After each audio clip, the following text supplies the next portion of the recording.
You just spent 20 minutes writing a text message. 4 words long. You typed it, deleted it, typed it again. Read it out loud in your head 12 times. Sound familiar? Somewhere in your skull, a switch flipped and it will not flip back. You are not broken. You are not weak. You are running an ancient piece of software that was never designed for the world you live in now. Here's the strange part. The smarter you are, the worse it gets. For most of human history, thinking too much could get you killed. Slow down at the wrong moment near a riverbank and something with teeth decides for you. So your brain built a shortcut. Fast pattern recognition. Fast threat detection. Fast decisions with incomplete information. That shortcut kept your ancestors alive long enough to have children who had children who eventually had you. But somewhere along the way, that same machinery got repurposed. It stopped scanning for predators. It started scanning for everything else. Every email you haven't sent. Every conversation you replayed at 2 a.m. Every decision that might somehow be the wrong one. In 2015, a researcher named Alexander Penny at Lakehead University ran a study that quietly confirmed something a lot of overthinkers already suspected about themselves. He measured verbal intelligence against something called spontaneous worry, the kind of low-grade mental chatter that runs in the background of your day without you asking it to. The people who scored highest on verbal reasoning also reported the most worry. Not anxiety in the clinical sense. Just persistent, looping thought. The kind that keeps replaying a 5-second interaction from 3 days ago like it's a crime scene. Why would being smarter mean thinking more, not less? Because intelligence isn't really about how much you know. It's about how many possibilities you can generate. A sharper mind doesn't stop at one explanation for why your friend didn't text back. It builds 6, maybe 7. Each one gets evaluated, weighed, cross-referenced against past experience, and then quietly filed away, except it never actually leaves. Just waits.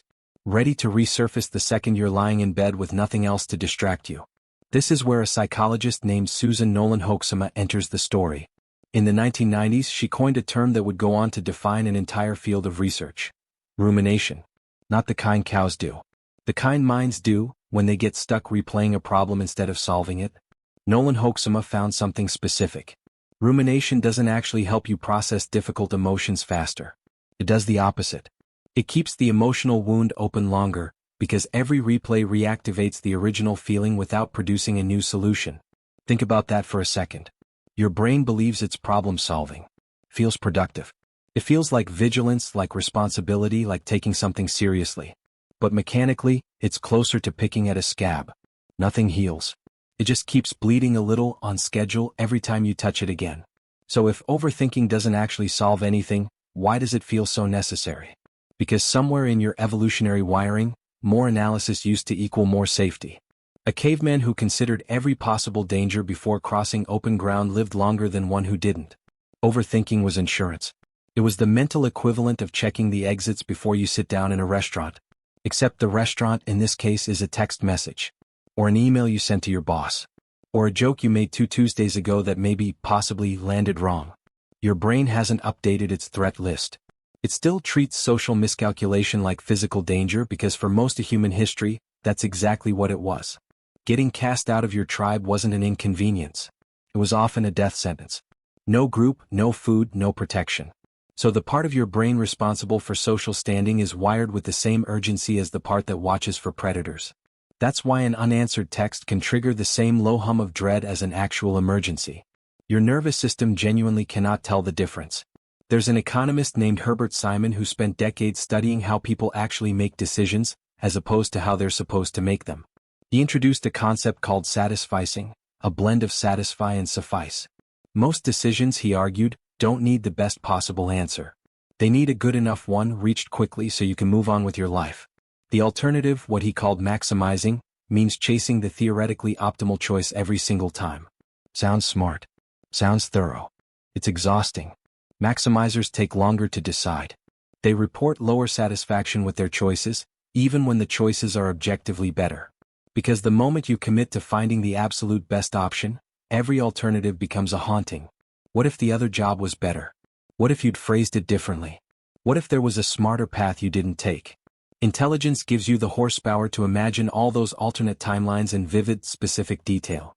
And once imagined, a good brain finds it very hard to let them go. This is the quiet trap. Overthinking disguises itself as diligence. It wears the same clothes as responsibility, as caution, as care. You tell yourself you're being thorough. You tell yourself this is what smart, careful people do. But there's a difference between analyzing a problem and orbiting it endlessly without ever landing. Real problem solving has an exit. It gathers information, tests it, and reaches a decision. Rumination has no exit built in.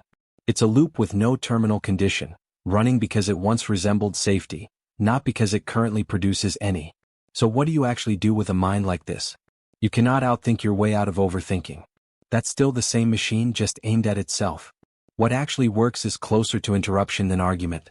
Nolen-hoeksema's later research found that shifting attention, physically, behaviorally, breaks the loop far more effectively than trying to reason with it. A walk. A conversation with someone else in the room. Anything that forces your nervous system to register the present moment as safe, rather than as a puzzle still waiting to be solved. Because that's the real function overthinking is performing, underneath all the noise. Is trying to keep you safe using tools built for a world that mostly doesn't exist anymore. There is no predator behind that unanswered message. There is no tribal exile behind the wrong choice of words in a meeting. Your ancient alarm system just hasn't gotten the memo. Here's the reframe worth sitting with. Overthinking was never a character flaw. It was never proof that something is wrong with you, or that you're uniquely anxious or uniquely broken. It's proof that you're carrying a brain built for a world of scarcity and threat, dropped into a world of ambiguity and abstraction, still doing its job the only way it knows how. You didn't choose this software, but you get to notice when it's running. And noticing, it turns out, is the first moment the loop actually has an exit. Tonight, you'll probably catch yourself doing it again. Replaying something small. Weighing a decision that doesn't need weighing. And maybe this time you won't need to solve it. You'll just recognize the ancient alarm for what it is. Still ringing. Still convinced you're standing at the edge of that riverbank. Even though you're just holding your phone.